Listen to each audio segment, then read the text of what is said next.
Merci pour l'invitation. Aujourd'hui, je vais aussi tester la petite machine ici. Ok, ça fonctionne. Donc, moi, je travaille pour le mouvement Vie féminine.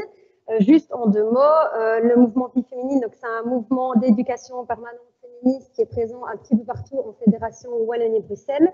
C'est un mouvement non mixte qui travaille principalement avec les femmes des milieux populaires. Qu'est-ce que ça signifie? Ça signifie qu'on a vraiment une attention particulière et privilégiée aux femmes qui vivent des inégalités, qui cumulent des discriminations. On aura l'occasion d'approfondir un petit peu ça ensemble. Je ne vais pas m'étendre davantage sur Vie féminine. On a un nouveau site internet qui est vraiment très sympa et du coup, je vous invite à aller le consulter un peu plus tard. On se rencontre aujourd'hui, donc comme ça a été dit en introduction, pour aborder les questions de sexisme dans l'espace public. Ces questions-là, c'est pas nouveau du tout pour Vie féminine. En fait, on pourrait même dire que ça fait partie de notre ADN. Donc, par définition, Vie féminine, c'est vraiment un mouvement qui lutte contre les inégalités sexistes, racistes et capitalistes. Ça, c'est vraiment ce qui fonde notre travail, ce qui fonde notre identité. Et donc, ça fait déjà des années et des années qu'à Vie féminine, on lutte contre le sexisme, on lutte contre les violences faites aux femmes. En fait, on travaille pour l'égalité entre les hommes et les femmes. Et comment ça se construit, le travail à Vie féminine? Qu'est-ce qui fait qu'à un moment donné, on va s'emparer plus spécifiquement d'un sujet ou d'un autre? En fait, tout ça, ça s'inscrit dans le quotidien de vie des femmes. C'est parce que les femmes nous parlent de ce qu'elles vivent, c'est parce qu'elles poussent la porte du local de Vie féminine et qu'elles viennent nous livrer leurs témoignages, qu'à un moment donné, on décide de s'emparer de manière un peu plus prégnante d'une réalité de vie et de la travailler collectivement. C'est ce qui s'est passé aussi pour les questions de sexisme dans l'espace public. Ça fait plusieurs années, on va dire que depuis 2015, vraiment de manière significative, on travaille sur les questions de sexisme dans l'espace public. Et là aussi, comment ça s'est fait? C'est pas l'objet, c'est pas le travail d'un bureau d'études qui travaille un peu en chambre. C'est vraiment parce que les femmes nous en ont parlé, principalement les jeunes femmes, mais pas que. Je le dis, ça a son importance. Une jeune femme, 10 jeunes femmes, 20 femmes, 30 femmes, comme ça, les témoignages des récits de vie se sont accumulés. Et à un moment donné, on a décidé collectivement de consacrer le temps nécessaire et significatif pour mieux comprendre de quoi il s'agissait. Finalement, ces femmes, quand elles témoignent, quand elles nous livrent leurs récits concernant des agressions, des violences sexistes vécues dans l'espace public, de quoi est-ce qu'elles parlent? On a pris le temps nécessaire. Ça a donné notamment comme résultat la publication de cette étude. Donc cette étude qui reprend le titre de mon intervention, le sexisme est partout, tout le temps, sous toutes les formes. Donc cette étude, c'est vraiment l'objet, le résultat d'un travail de terrain important, réalisé partout en Fédération Wallonie-Bruxelles, aussi bien dans les grandes villes que dans les petits villages, en zone rurale, et où on a pu s'intéresser avec les femmes à ce que ça comportait comme dimension ces agressions sexistes, ces violences sexistes vécues dans l'espace public. On n'entend pas bien, je vais bouger. Peut-être je vais demander de l'aide, je sens le remet bien. Pas la spécialiste non plus ça.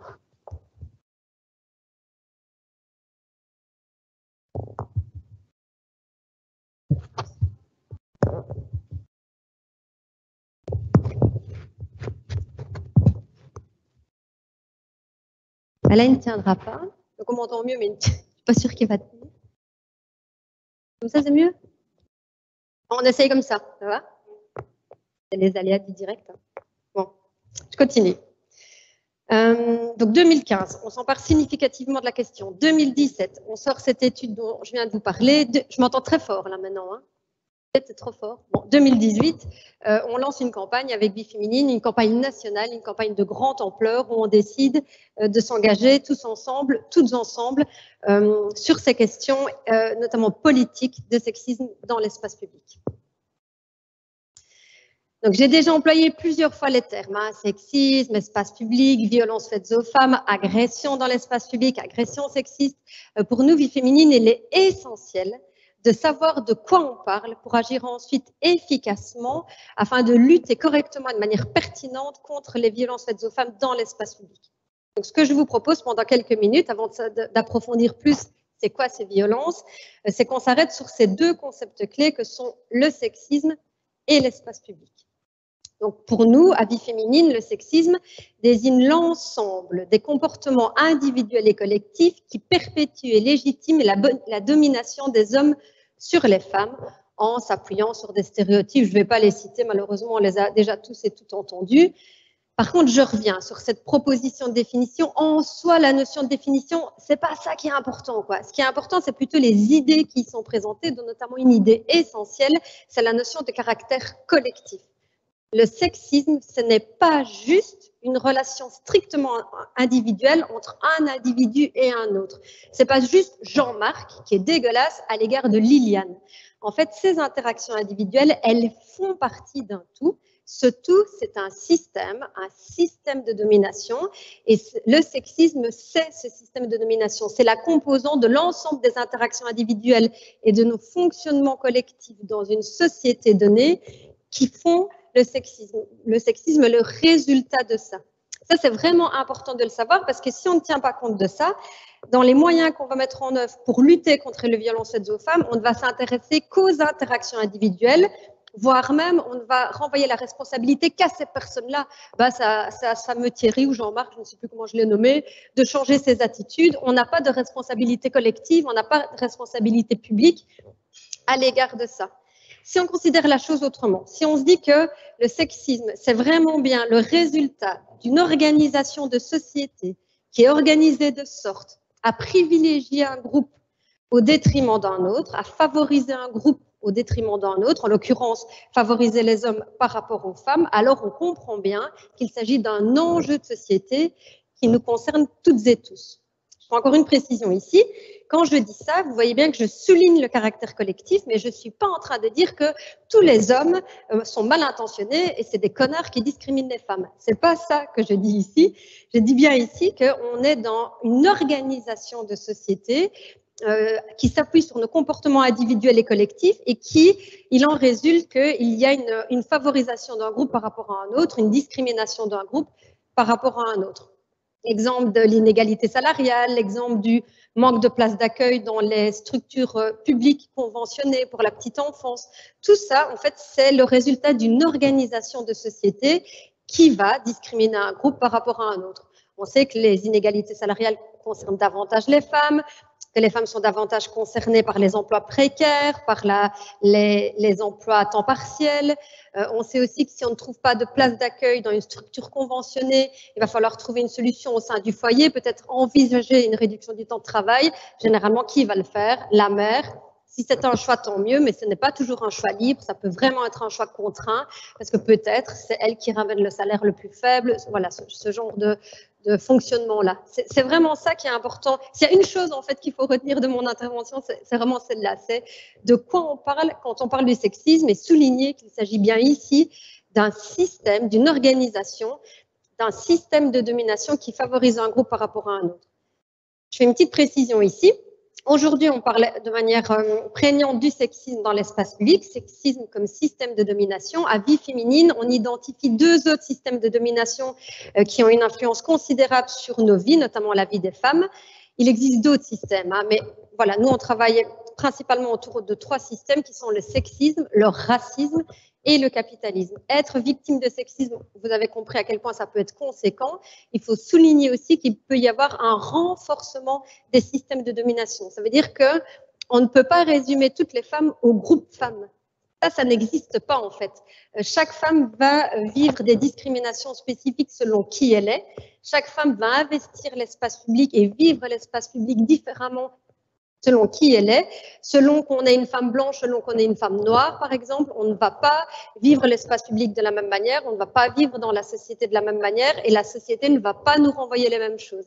C'est un peu ça pour le dire de manière très succincte et très simple, la question du renforcement des systèmes de domination.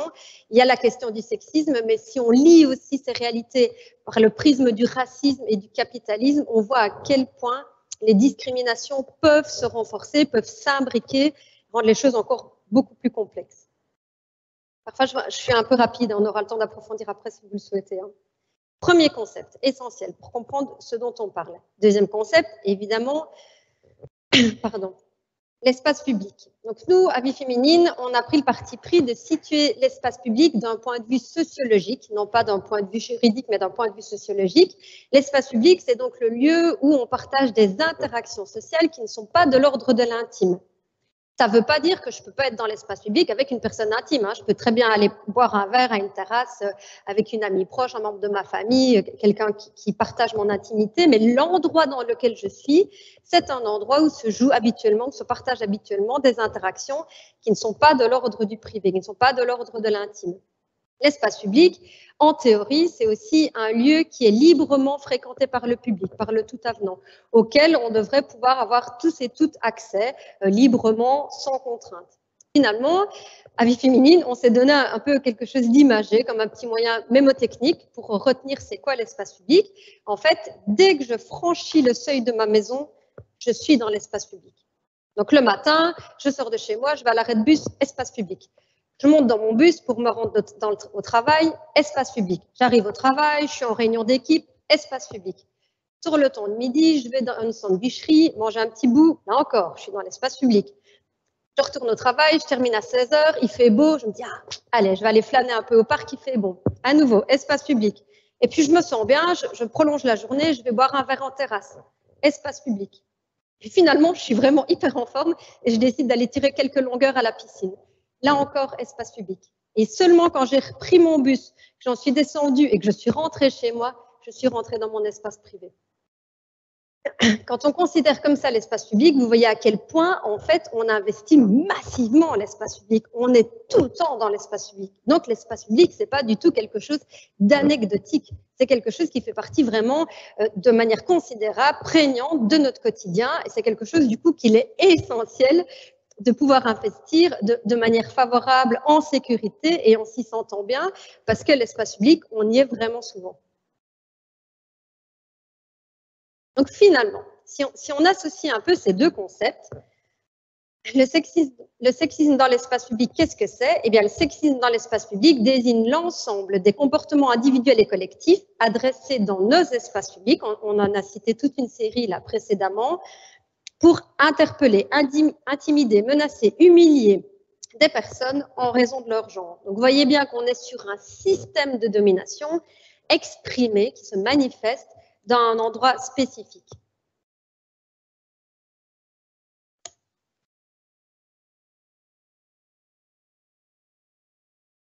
Donc, je vous l'ai dit, 2017, on a réalisé cette étude, donc bien une étude de terrain qui nous a demandé un travail d'un peu plus d'une année et demie. Comment est-ce qu'elle s'est passée, cette étude? En fait, avec un groupe de jeunes femmes de Vie Féminine, plusieurs groupes précisément de jeunes femmes de Vie Féminine, de Liège, Charleroi, la région du Luxembourg, Bruxelles.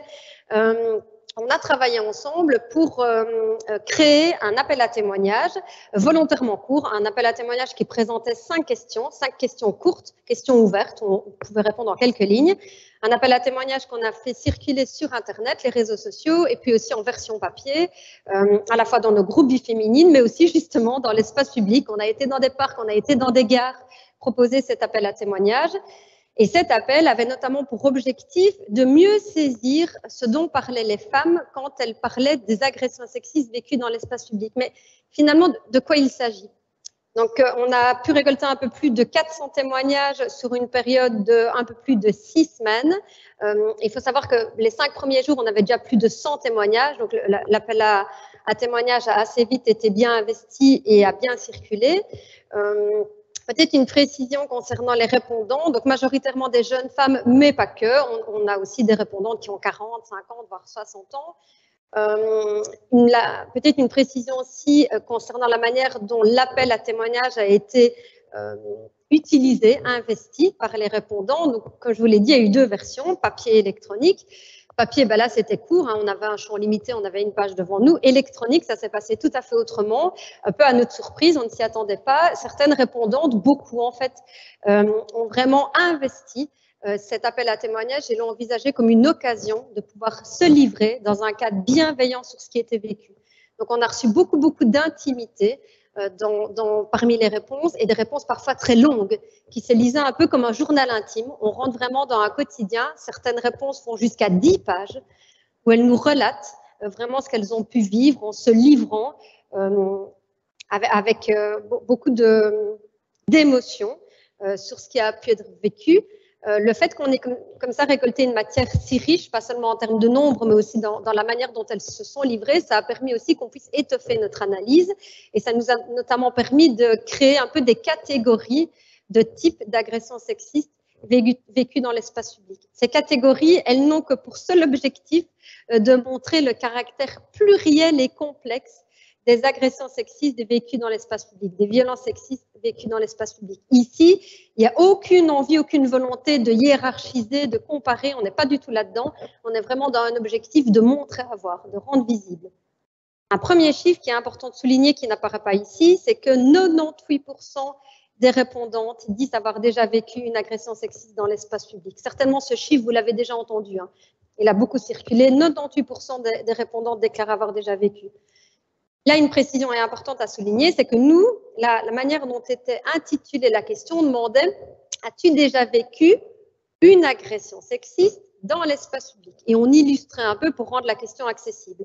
En fait, la majorité des répondantes, donc plus de 3/4 des répondantes, ont répondu de la manière suivante « Ah ouais, mais ça m'arrive souvent, ça m'est déjà arrivé plusieurs fois, mais moi, je vis ça tout le temps, je pourrais même écrire un livre sur le sujet. » Ça, c'est déjà révélateur de quelque chose. C'est-à-dire que les répondantes, elles ont outrepassé la question. Elles ne se sont pas limitées à raconter une agression sexiste vécue une fois dans l'espace public. Elles montrent déjà le caractère récurrent des agressions sexistes vécues dans l'espace public.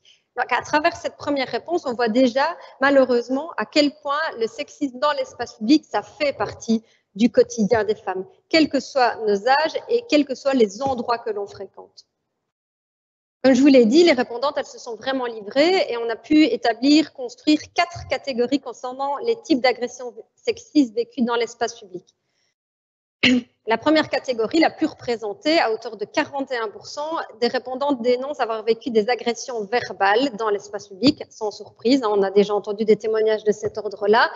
Donc, c'est le fait d'être interpellé dans l'espace public avec des remarques généralement à caractère sexuel. La deuxième type d'agression, à hauteur de 26%, c'est des jeunes femmes qui dénoncent des agressions physiques vécues dans l'espace public. Ça peut être une main aux fesses, des attouchements. Une répondante explique par exemple qu'en pleine rue, en plein après-midi, elle a été agrippée par un homme qui a voulu la forcer à être embrassée. Voilà, ce genre d'agression-là. La troisième catégorie, pour 21% des répondantes, elles dénoncent des agressions non verbales. Non verbales, qu'est-ce que c'est? Ça peut être le fait d'être suivi en rue, être dévisagé comme une femme-objet. Là aussi, une précision, au-delà des chiffres, déjà des chiffres qui sont effroyables, hein, mais au-delà des chiffres, je ressouligne l'importance de s'intéresser aux récits et aux mots, à ce qui est raconté par les répondantes. On pourrait lire comme ça, simplement être suivi en rue, quoi.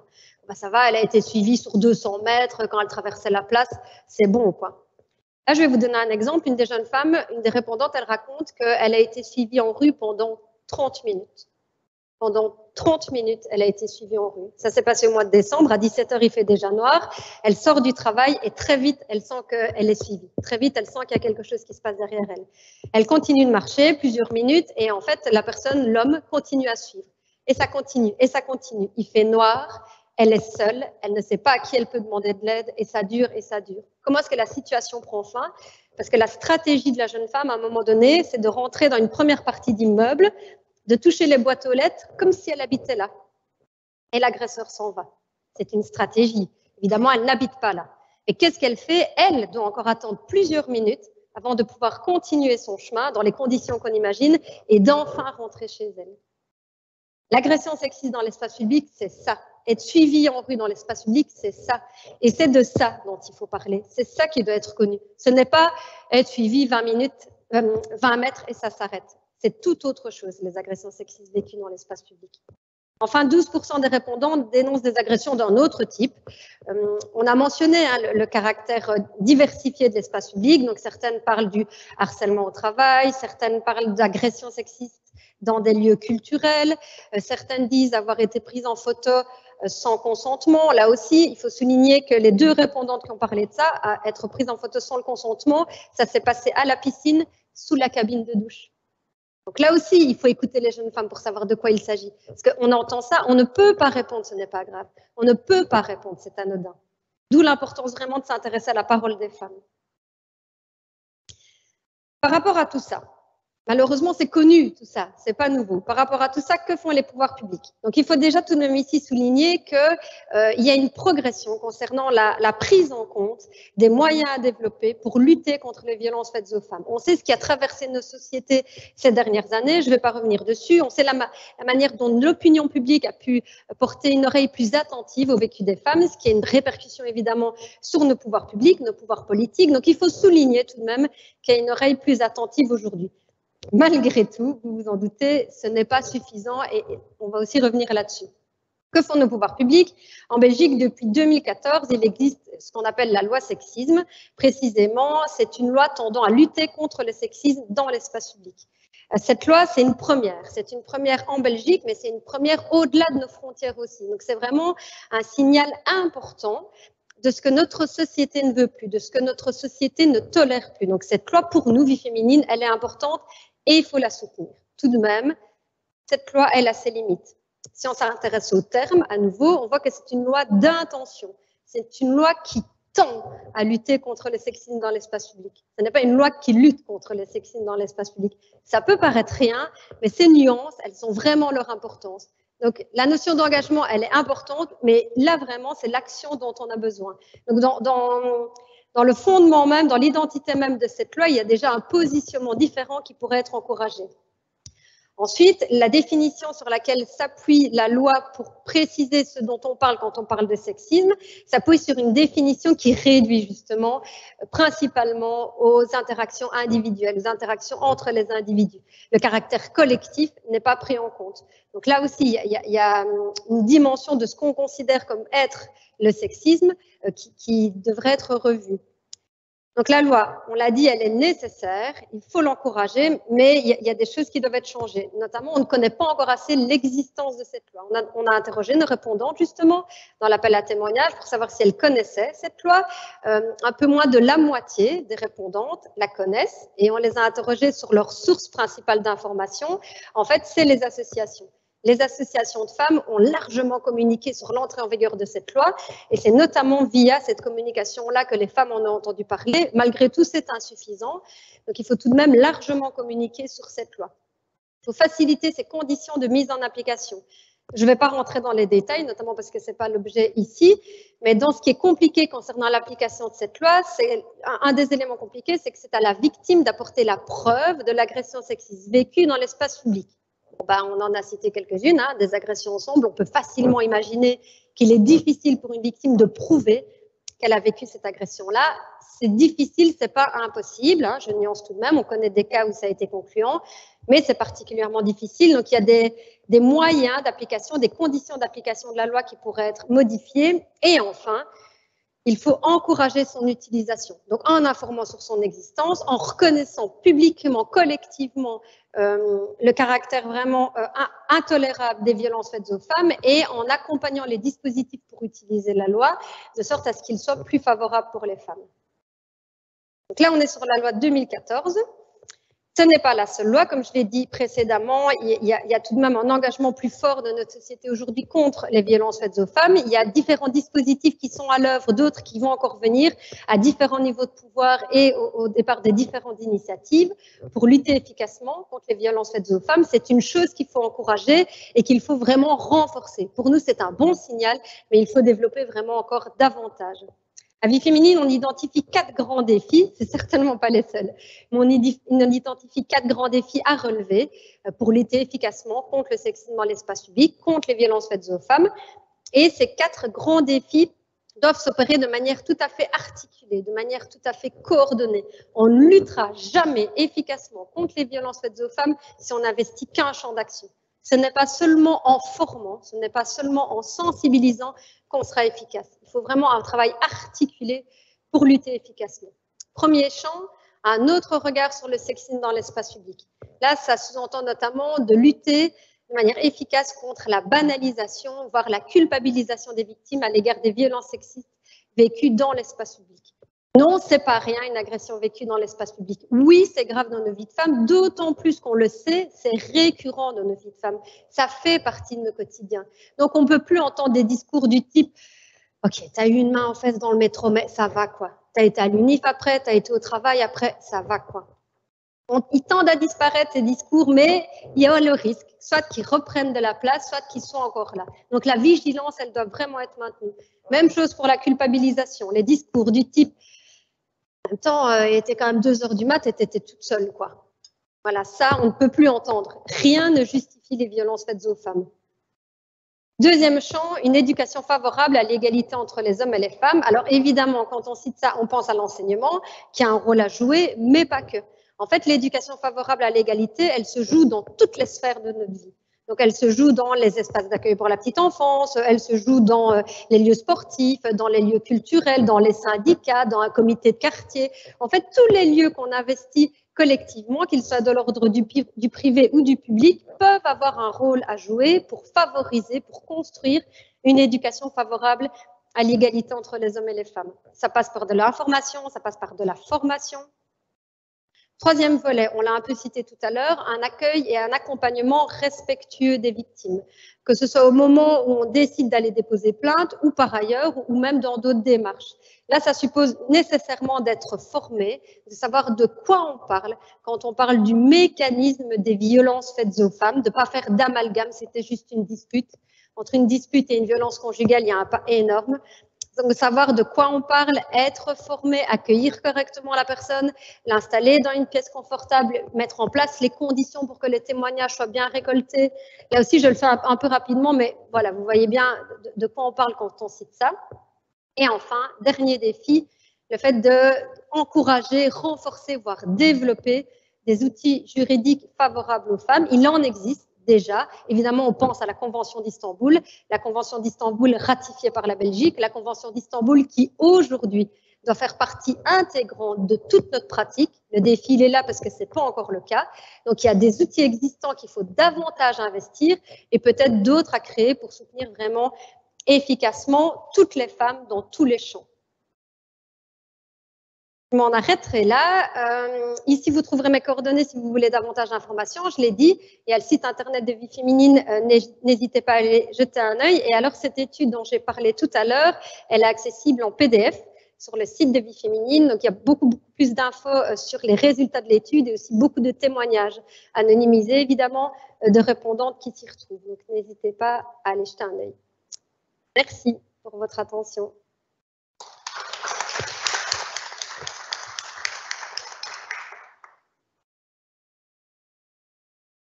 Un grand merci, Madame Génin, pour votre intervention. Je vais me permettre de demander si dans le public il y a des questions. Pour l'instant, non, mais moi j'en ai une. Alors, j'ai trouvé votre présentation extrêmement intéressante et notamment vous avez montré à travers l'enquête que les femmes n'utilisent pas l'espace public de manière sécurisante. Ne s'approprie pas cet espace public comme elle le voudrait en fait. Donc, alors, j'ai compris que l'approche de Vie Féminine pour comprendre le sexisme dans l'espace public, c'est résolument une approche intersectionnelle. Oui. Au-delà des lois, pouvez-vous nous dire comment lutter de manière efficace quand on sait donc que les formes de violence vécues sont au croisement de plusieurs systèmes? En fait, ce que je voudrais, c'est est-ce que vous pourriez nous donner j'ai presque envie de dire un secret, mais c'est plutôt un outil, un exemple d'outil qui est mis en place par Vie Féminine pour sensibiliser l'ensemble de la population et convaincre de la nécessité d'agir collectivement. Merci.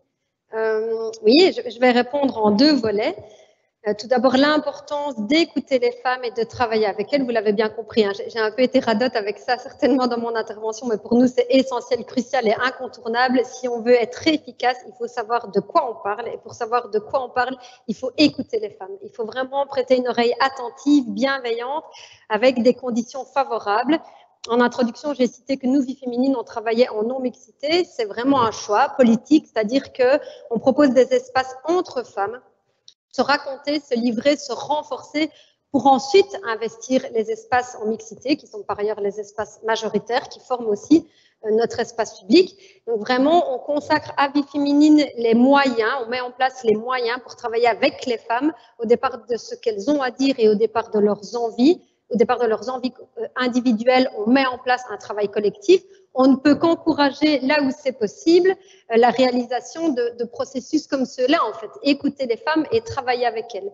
Ça, c'est vraiment un volet essentiel et c'est comme ça aussi qu'on va pouvoir tenir compte des spécificités de vécu de chacune et être au plus proche des discriminations vécues, être au plus proche du renforcement de ces discriminations. Mais c'est quoi, toi, que tu vis? Et comment ça fait écho aux réalités des autres? C'est en entendant aussi les autres que, à un moment donné, ça met des mots sur ce que nous, on vit.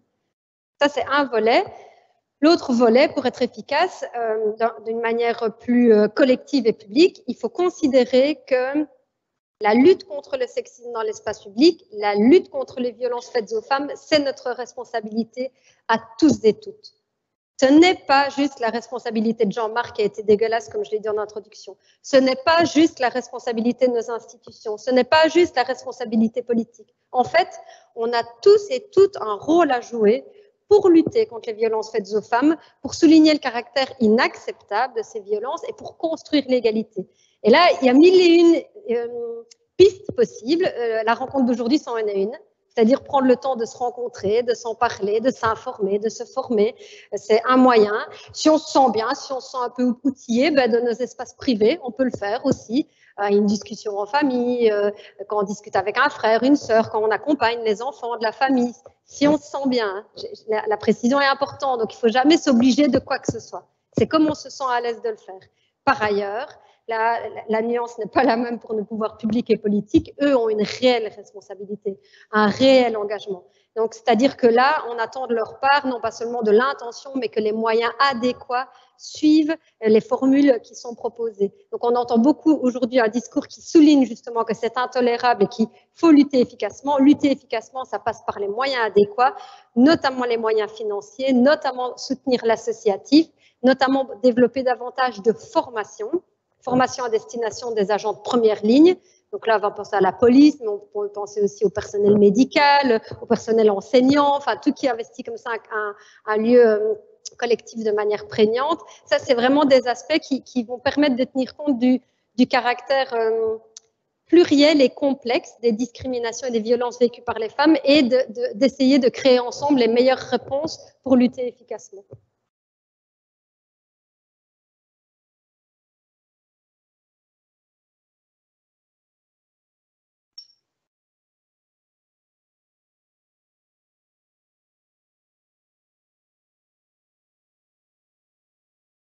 Il faut attendre un petit moment avant qu'il se rallume. Peut-être pas l'éteindre tout de suite. Ici, nous avons quelques remarques et questions dans le chat.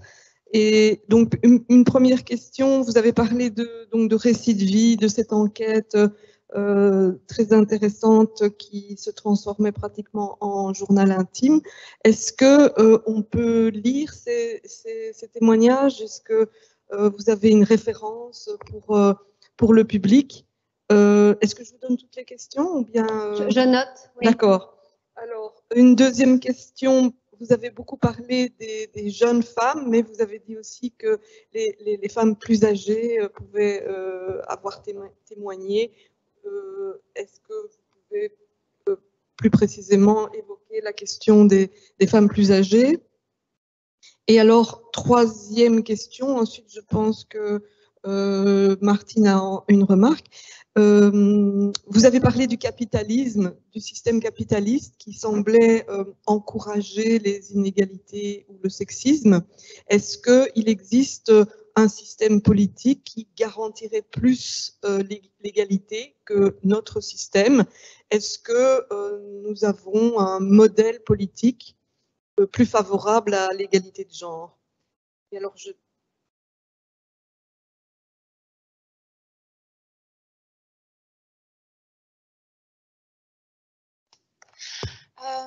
une remarque qui m'a été faite aussi et qui rejoint la question de Catherine sur des jeunes femmes dans l'espace public, des dames plus âgées dans l'espace public. Et il se pose aussi la question, l'espace public, c'est une question beaucoup plus générale, mais qui va embrayer sur ce qui se passe pour les femmes, c'est que l'espace public paraît peut-être moins sûr qu'il y a une génération, que l'espace public est moins occupé par les enfants. On laisse moins les enfants aller seuls à l'école, jouer seuls dans la rue. Donc les enfants, garçons et filles, moins d'éducation à l'espace. Le public, les autres usagers ont moins de respect des jeunes enfants.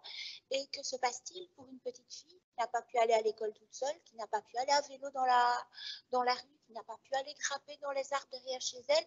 Que se passe-t-il quand elle sera adolescente? Elle va quitter l'école secondaire pour rentrer chez elle, ou elle va aller au cours de musique? C'est un problème pour les jeunes. Autre remarque qui m'a été faite, c'est que la modification d'utilisation d'espaces publics à certains endroits, l'utilisation du vélo est renforcée et il y a des bandes de circulation qui sont établies pour les vélos. Et m'a fait remarquer que dans des pas mal de femmes se réjouissent de pouvoir se déplacer à vélo parce que ça leur permet de moins subir des agressions. Merci. C'est top, il y a plein de réactions. Par contre, je ne suis pas sûre qu'on va pouvoir toutes les traiter. Je commence et puis voilà, j'aurai un petit signe à un moment donné pour le timing, on verra. Les témoignages, où les trouver? Donc, comme je l'ai dit à un moment donné, il y a plein de témoignages, donc pas une entièreté, vous ne retrouverez pas les extraits des journaux intimes, là, comme j'ai parlé tout à l'heure, ça vous ne les retrouverez pas ici, mais malgré tout, vous retrouverez beaucoup de témoignages, toujours anonymisés ici dans notre enquête, et cette enquête, elle est accessible sur le site de Vie Féminine, www.vieféminine.be, c'est ultra simple, et elle a été mise à la une, là, justement, récemment, on a remise à la une cette enquête, donc ça, vous y aurez accès facilement. Pourquoi est-ce qu'on l'a remise à la une? Juste deux mots là-dessus. Donc, Vie Féminine, vous trouverez plein d'infos, justement, sur le sexisme, sur les systèmes de domination, racisme, capitalisme, sur notre site Internet.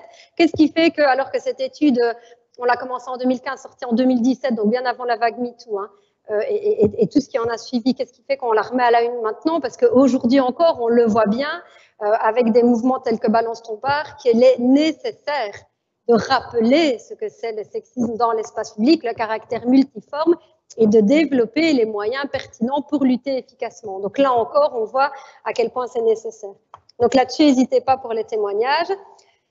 Sur le profil des répondantes, effectivement, donc je n'ai pas approfondi ça, mais donc c'est une majorité de jeunes femmes, et encore, comme j'ai dit tout à l'heure, hein, le groupe femmes n'existe pas, c'est la même chose pour le groupe jeunes femmes, ça n'existe pas non plus, là aussi c'est très diversifié, très pluriel, et effectivement il y a de nouveau, c'est quand on s'intéresse à la parole, aux spécificités que ça révèle des choses. Par exemple, le fait d'être mère, ça fait qu'on investit l'espace public tout à fait différemment aussi. Et que donc, ce n'est pas parce qu'on est mère et qu'on pousse sa poussette qu'on ne vit pas d'agression sexiste dans l'espace public, parce que ça aussi, parfois, c'est un discours qu'on entend, la poussette, ça protège. Alors non, malheureusement, pas du tout. Donc non seulement on vit aussi des agressions sexistes dans l'espace public, poussette pour bébé ou autre.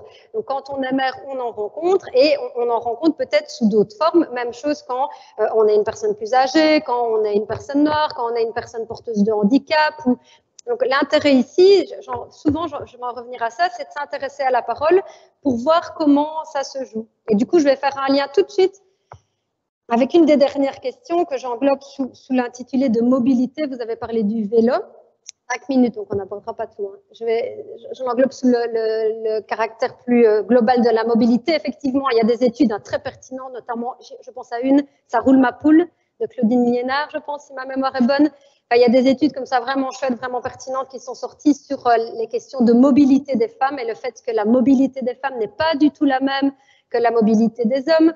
Là aussi, pour le faire très simplement et un peu schématiquement, on a constaté que la majorité du temps, quand un homme se déplace, il se déplace d'un point A à un point B. Il part de chez lui le matin et va au travail. Et peut-être qu'à un moment donné, il y aura un crochet pour acheter des clopes, le journal, un café. C'est tout, quoi. Et les femmes ont une mobilité tout à fait différente. C'est-à-dire que ce trajet de A à B, c'est plutôt rare, plutôt anecdotique pour les femmes. Souvent, c'est je démarre de chez moi, je vais conduire l'enfant à l'école, peut-être le deuxième à la crèche. Je passe vite à la pharmacie avant d'aller au boulot parce que justement, il fait de la fièvre, il me faut du Nurofen. J'arrive enfin au boulot, mais merde, demain il y a piscine et j'ai pas racheté le maillot pour mon fils. Sur le temps de midi, je passe à la piscine et ainsi de suite et ainsi de suite. C'est une mobilité tout à fait différente. Et donc, c'est important d'en tenir compte. Pourquoi? Parce que pour les réponses à la mobilité et pour la manière dont on circule dans l'espace public, ça va avoir une influence. Effectivement, on sait que pour certaines femmes, le vélo peut être une bonne piste, peut être un bon outil, peut être une bonne stratégie pour se dire qu'on investit l'espace public en le vivant plus sereinement. ou en tout cas pour lutter contre ce fameux sentiment d'insécurité dans l'espace public. Pour certaines femmes, c'est une stratégie. Par ailleurs, le vélo, ça peut aussi, pour certaines, être un vrai plaisir. Hein. Donc, il faut aussi encourager les dispositifs qui favorisent cette mobilité. Ben, malheureusement, on peut s'en douter, c'est pas accessible à toutes. Pour les mères, le vélo, c'est très compliqué. On a 3 cartables à porter, les marmots, enfin, vous imaginez bien. Peut-être pour les personnes à mobilité réduite, plus âgées. Donc, ça peut être une des pistes. Et évidemment, il faut la soutenir. Ce qu'il faut, en tout cas, ce qu'on encourage, nous, c'est vraiment une mobilité de proximité qui s'inscrit dans les quartiers. Pour vous donner un exemple où ça a été fort discuté, c'est la question du tram à Liège. Hein, vous en avez tous et toutes entendu parler. Il y avait vraiment un vrai enjeu qui a été malheureusement à moitié rencontré, que le tram à Liège rentre dans les quartiers, arrive au plus proche des personnes, arrive au plus proche des personnes qui ont besoin de cette mobilité-là, de cette mobilité publique, de cette mobilité accessible. Peut-être en partie rencontré parce que ça n'a pas précisément été vers l'itinéraire qui était soutenu notamment par les associations, associations de femmes, associations de terrain, de proximité. Voilà, c'est vraiment des initiatives comme celle-là, d'aller au plus proche des personnes pour répondre à leurs besoins, qu'il faut soutenir, notamment dans la mobilité, mais aussi dans la lutte contre les violences dans l'espace public.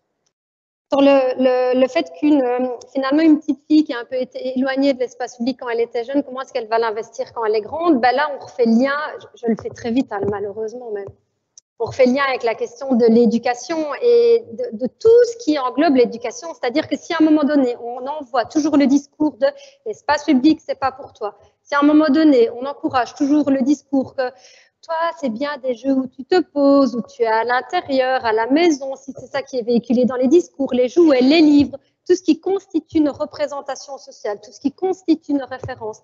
Si ça renvoie toujours à offrir un espace cloisonné à la petite fille, bah évidemment, ce n'est pas encouragé à ce que déjà on se représente que l'espace public, ben en fait, c'est pour moi. C'est pour moi comme pour toi, c'est pour nous en fait. Donc cet espace, il est pour moi aussi. Et cet espace, j'ai le droit, et là la notion de droit, elle est essentielle, j'ai le droit de me sentir en sécurité dans cet espace public et d'en l'investir sereinement. Donc on sait que notre société, on sait que la Belgique, elle a été traversée par des événements qui ont été vraiment bousculants hein, pour notre société, pour la manière justement dont on est en confiance ou pas de laisser circuler nos enfants et les adultes qu'ils deviennent. Donc ça, évidemment, il faut tenir compte de ça, mais tout de même, dans les discours, dans les droits qui se construisent et dans les discours qu'on propose dans nos espaces publics, dans nos espaces collectifs, il faut vraiment encourager le fait que cet espace public, il est pour toutes et tous, on peut y avoir tous accès et que c'est un droit d'avoir accès à ces espaces en sécurité et en bienveillance. Je vais devoir m'en arrêter là parce que je suis au bout du timing et si on ouvre maintenant la question du capitalisme, c'est waouh! Par contre, on peut s'en reparler une prochaine fois avec plaisir. Là aussi, on a des choses à dire à Vie Féminine et on peut en discuter ensemble. Merci pour tout.